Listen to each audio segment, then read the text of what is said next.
You want me to bring you something?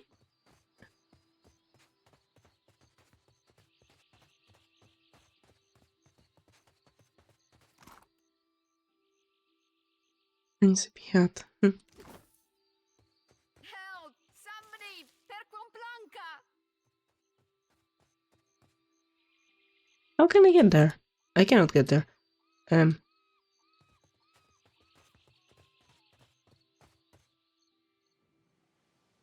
The Defiant is looking far worse for wear after its unexpected landfall.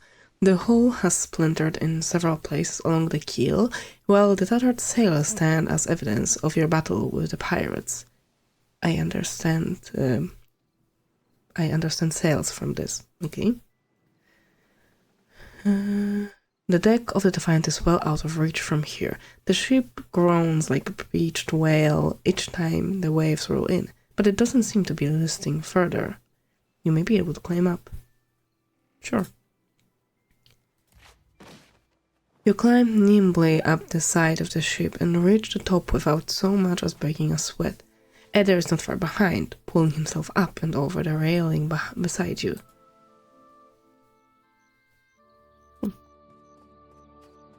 You're looking better, Casita. That, or I'm worse off than I thought. The sheen of sweat on her brow and the one cast over her features believes Irina's casual greeting. It's my leg, Matico. It hurts even worse than it looks. Irina's leg bears a bloody gouge along the length of her shin, and the swelling around her knee suggests a nasty break. Let's craft her a splint. I'll patch you up best as I can, but you'll want to stay off the leg as much as possible. I wasn't planning on going for a run, Casita. Irina watches you work with obvious relief. Once you're through, she gives the leg a tentative stretch. It still hurts, but I can manage from here. Agrasima. You're welcome. Have you found any of the others yet? Just look for the campfire. That should be easy enough. I'll save you a spot. Thank you.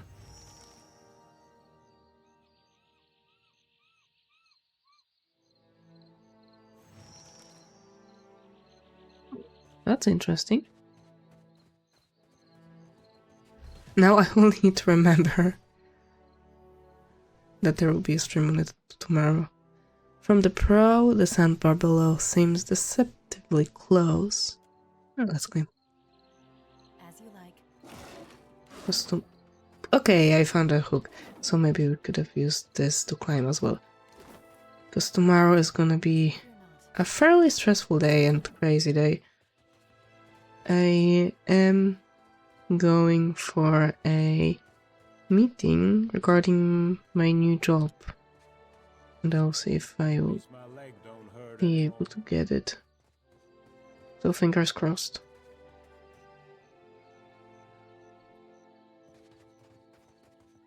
Can't we take it with us? The campfire, really?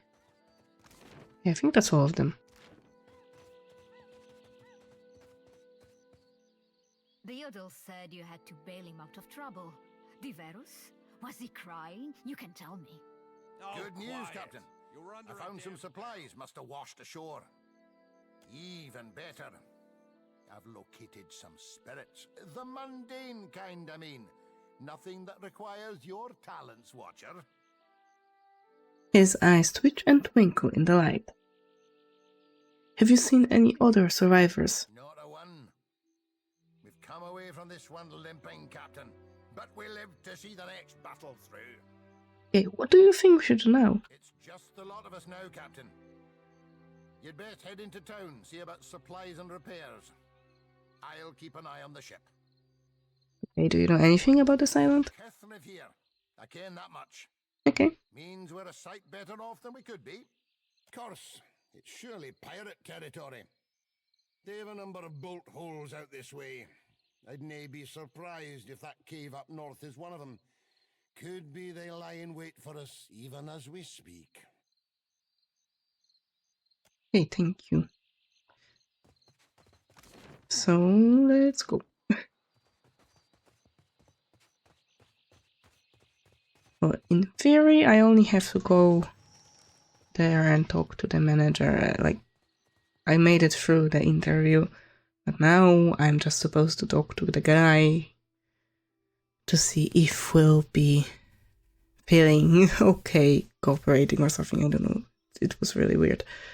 The Forgotten Sanctum has been installed. Okay. You will ultimately begin the first quest of this adventure when you are safe a visitor upon the high seas.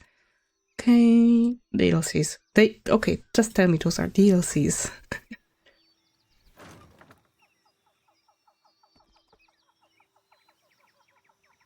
I don't have a ship, that makes sense.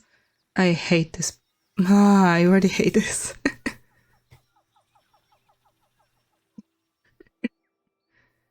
In the distance, you see a simple wagon.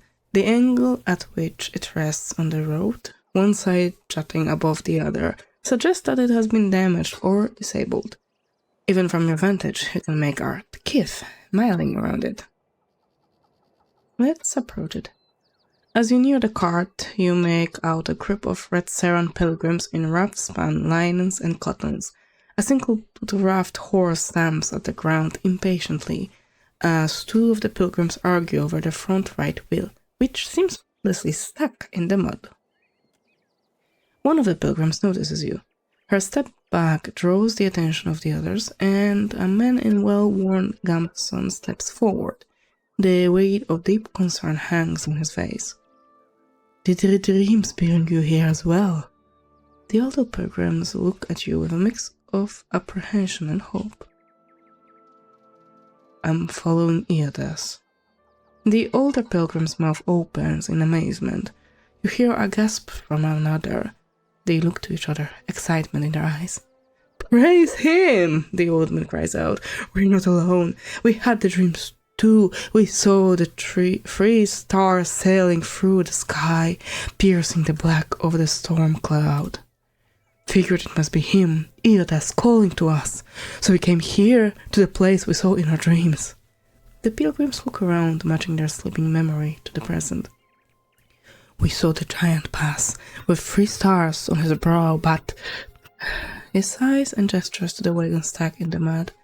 Sad to say, we could not follow him. We'll stuck as stuck gets. None of us are strong enough to lift that corner up to get something under it. More than one of us tries, and we just get in each other's way. The other pilgrims nod and stretch, suddenly remembering their aching bodies. Let me take a look. A brief inspection reveals that the wagon is undamaged, but the wheel is stuck fast in the mud. We have some wood, the old man says as he gestures to the back of the wagon. If we can get the wheel up, we can slide underneath it. Inside the wagon you see several planks of wood. A small box of valuables sits to the side. One of the younger Dawn Stars looks at you, eyes wide. Reckon you can lift it? I can try. Oh, Eder, you're gonna lift it. Eder squares themselves to the wagon's corner, squats deep, and rests the wheel up from the mud with a grunt. A young Dawn Star stands in shock for a moment, reacting just in time to thrust a thick board beneath the wheel. It takes the better part of an hour to lay down a safe path for the wagon to roll free of the mud. The laboring Dawn Stars glisten with sweat but laugh happily as they sing songs of praise for Iodas. 2 hours pass, great. Smiling, their leader presses a small pouch of coins into your hand. We appreciate the help. Without you, who knows how long we would have been stranded here. They begin to prepare their wagons as you take your leave. You've gained, silver fanning. Thank you. The old man calls out to you as you go. Take care of yourself and your soul, traveler. Whether you came for Iodas or not, we know in our hearts that he has come for us. Okay, so I'm supposed to go somewhere there.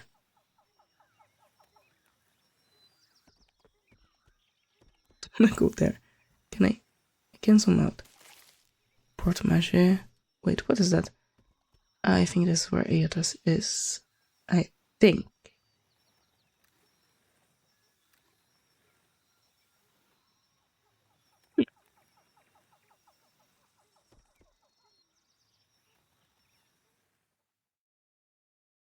Well, let's visit the city.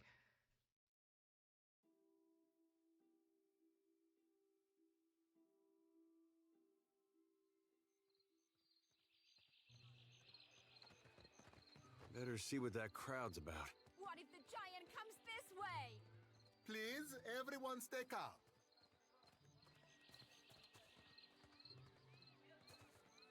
The man at the center of attention appears to be fielding inquiries from both the gaggle of townsfolk gathered around the platform and a rather severe-looking Aumala woman standing just beside him. Please, everyone remain calm.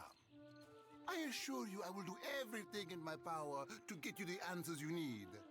Our friends among the Huana Have offered you hospitality and safety from the storms. The Aumala woman folds her arms. Yes, I think we are all keenly aware of the debt of gratitude we owe to the... I have personally seen to the safety of your homes. Now you will do the same for our families. What about our families? What about the ships? How are we supposed to feed ourselves? If everyone would...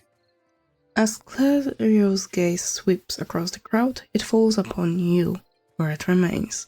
A few more heads turn to see what has caught the governor's attention. One of the pirates. At this alarmed cry, the whole of the crowd turns to regard you. A startled, expectant hush falls upon the gathered throng. The pirate? Everyone stay calm. I think it's clear our guest is nothing of the sort. 2 of my guards reported a ship flying deer wooden colors, fallen prey to a private vessel. That would be your ship, I assume. The crowd quiets somewhat at that, though you still find yourself the target of a few glares. That would make her lucky. Your own vessels do not usually fare so well. The woman regards you with bland curiosity. Quite. I just need some repairs and I'll be on my way. Blanca, everyone, forgive me. I believe this matter requires my attention. You have my word that I will keep you apprised of any changes. Especially you, Mr. Ikawa. Do not flatter me with Valian titles. You are distracted with your newcomer and wish me gone. But I will not go far, Governor Clario. Geralde, as for you, stranger, let us speak at my estate. We'll discuss your predicament. Of course.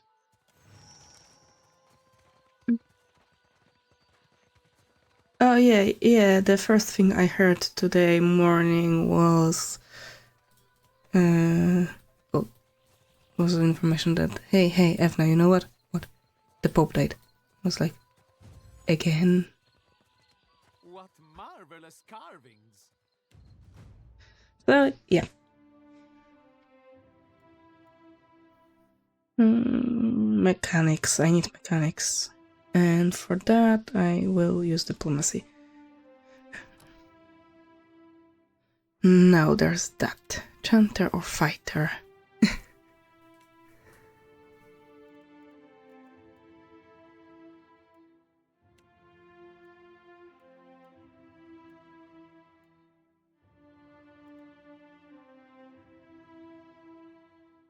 Scanning effectiveness and unarmed attacks. No. Gain additional weapon set. No.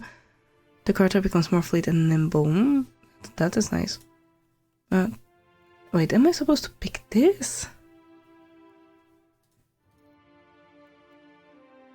I can't pick anything. Ah, okay. I see. Bring me this. Give me this. Oh, yes, this one is many centuries old. Blessed by Ngati herself. Magnificent!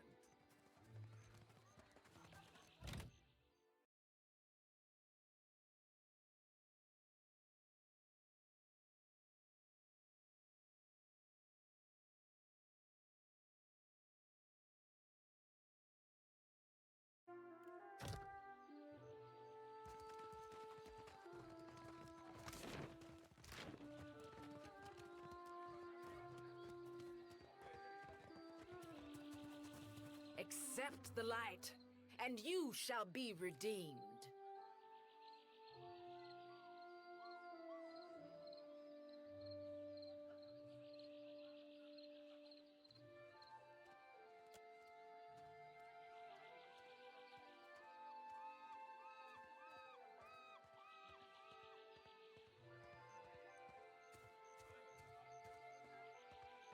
Se futito, Modicchio, I did not sign up to be burned.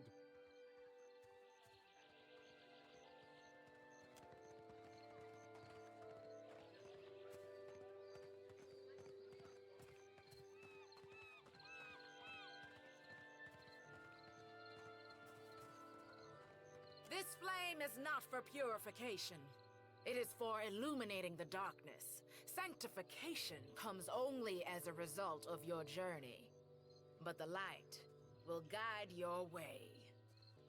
Aethys has returned at last, but it's not too late to redeem ourselves. As surely as my fingers are webbed, I tell you, gone, never left. Despite her contrary words, the Hawana woman shrugs, accepting the golden walks, and I just noticed that my microphone was muted while I was explaining stuff. Oh my goodness. So, I was explaining that in Avowed we met this golden guy. Doesn't matter who he was. Golden guys are godlikes of Eotas. Eotas is a god who possessed a giant statue of Adra that was under my castle, and by emerging from the ground, he killed approximately 320 people, and among them was me, and he absorbed their souls and mostly my soul as well, so I am attached to him, and we must run after the giant statue that is walking no one knows where, in order for me to not die permanently, because my soul is in two places at once. And those guys are worshipping him. Sakes alive, Wanglis. Ain't we got more pressing matters to attend to than a baptism? Arms crossed over her chest, a shorter, duskier woman watches the ritual with an ornery sort of expression. Her delicate chin jutted up. We just missed one of the biggest reap-ins of all time. What about the souls that need us? As she steps forward, she reaches for a peculiar-looking lantern strapped to her hip. Do not push me on this, you wayward child. You'd leave the living forlorn to service the dead? Rather than discouraging the other Dawn Star, the accusation seems to kindle a stubbornness inside her. Shoulders set, she grins. Here, I'll light them all at once. Metal clanking, she sways an eerily lit lantern in an intricate pattern before her. The priestess bites her lip, swinging harder and faster, with arm hurtling the weapon with a deceptively hidden strength, until she thrusts it hard out toward the crowd, sputtering everyone with wax. That's one way to do it. Hell yeah, it is. I call that the... Grinning, she turns to get a good look at you, and promptly chokes. Are you by any chance looking to help the people I saw die in my dreams? She ducks her head, cheeks flushing prettily. I'm guessing you're not here for the baptism. I'm looking for an Adra statue. Yeah, hi. Inhabited by Eotas. I knew it! She clenches her grip on the sickle in her right hand. Gon's been calling me here. Left the breadcrumbs in my dreams. I need to get inland. If you're going, I could help you. Swear on my soul. Who are you? Oh, hell. Now where are my manners? I'm Shodi, child of the Dawn Stars and priestess to Gon, at your service. She thrusts a hand out for a friendly shake. The faint trace of a smile forms on Edar's lips. Oh, because she is Dawn Stars pro-Eotasians. Yep, Edar is also supposedly worshipping Eotas, but he does not approve of him killing my whole castle. You're a priestess of Gon, not Eotas? A dark smile carves up her lips, and her eyes glint with a fierceness. Darn right I am. Why? You know an awful lot about Gon? Gon's an aspect of Eotas. I think you mean he's all what's left. You did hear, Aethys died, yeah? When summer and spring have passed us on, well, that just leaves us autumn and winter and gone. Well, that's a rather interesting view of this. figure I'm a bit unorthodox, but that doesn't mean I'm wrong. More than unorthodox, it's profane. Why do you want to go inland? There are souls needing their last rites. I ought to shine them the light, else they might get lost. Enough nonsense, Jyoti. No one knows if anyone's even died. You've no business going in there, risking your own safety, risking our mission.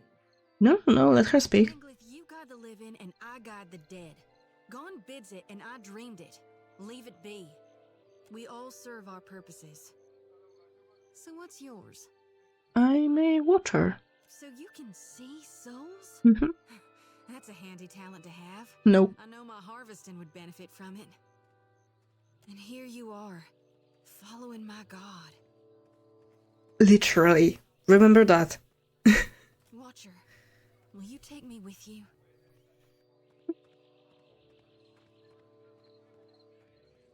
Of course. Perhaps you'll prove useful in dealing with Eotes. I know an offer rare as hen's teeth when I hear it. Yeah, I'm taking it. She beams brightly. You won't regret this. Well, I hope so. She steals a shy glance at Eder. Hey.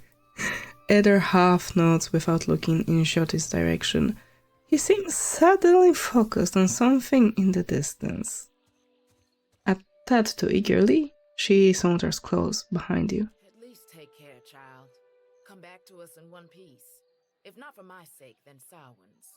The older priestess sighs, shaking her head. So don't tell her. What the High Priestess doesn't know won't hurt her. Grinning, Jyoti waves her brethren a court parting. That was quick. Yeah, you will be a priest. You can be either you are harvester of corn. Okay,